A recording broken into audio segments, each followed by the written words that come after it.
আসসালামু আলাইকুম। আমার হাসিব লাইফস্টাইল চ্যানেলের এটাই আমার প্রথম ভিডিও। সকাল ৮টা বাজে আর আমি আমার অফিসের দিকে রওনা হয়েছি। প্রতিদিনের মতো ফ্যাক্টরিতে ঢুকে আগে চেক করে দেখতেছি কোথাও আইসমার্ক ব্লক আছে কিনা। যেখানে যেখানে আইসমার্ক ব্লক আছে সেখানে সুপারভাইজারকে বলে দ্রুত সরিয়ে ফেলার ব্যবস্থা করতেছি। আর যেগুলো ভারী মালামাল মানে ওদের পক্ষে সরানো সম্ভব না, সেগুলো ছবি তুলে আমি গ্রুপে পাঠিয়ে দিচ্ছি। তারপরে আমি ফায়ার এক্সটিংগুইশারের দিকে আগিয়ে চেক করে দেখলাম প্রেশার ডাউন আছে কিনা। তারপর আস্তে আস্তে ফায়ার গ্যালারির দিকে আগালাম।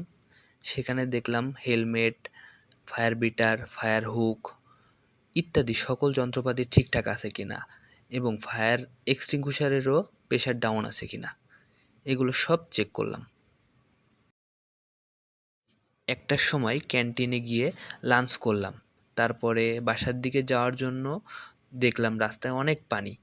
এখন আমাকে একটু সামনে থেকে ঘুরে তারপরে যেতে হবে।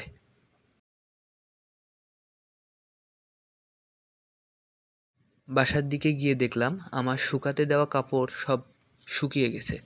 এখন এগুলো সব উঠিয়ে ফেলবো। লাঞ্চের টাইম শেষ হওয়ার পরে ফ্যাক্টরিতে ঢুকে দেখলাম একটা ফগলাইট নষ্ট আছে, আর সেটা আইসমার্ক থেকে অনেকটা দূরে লাগানো আছে। সেটা এক ইলেকট্রিশিয়ান ভাইয়ের মাধ্যমে চেঞ্জ করে দিলাম। এখন রাত ৮টা বাজে, আর ৮টা বাজা মানে বাসায় যাওয়ার সময়। খুব দ্রুত বাসার দিকে আগালাম। পাশে মসজিদের দিকে একটু তাকিয়ে দেখলাম। আজকে এই পর্যন্তই। ভিডিওতে কোনো ভুল ত্রুটি হলে ছোট ভাই হিসেবে ক্ষমার দৃষ্টিতে দেখবেন। আর আমার চ্যানেলটা লাইক এবং সাবস্ক্রাইব করে দিবেন। ধন্যবাদ।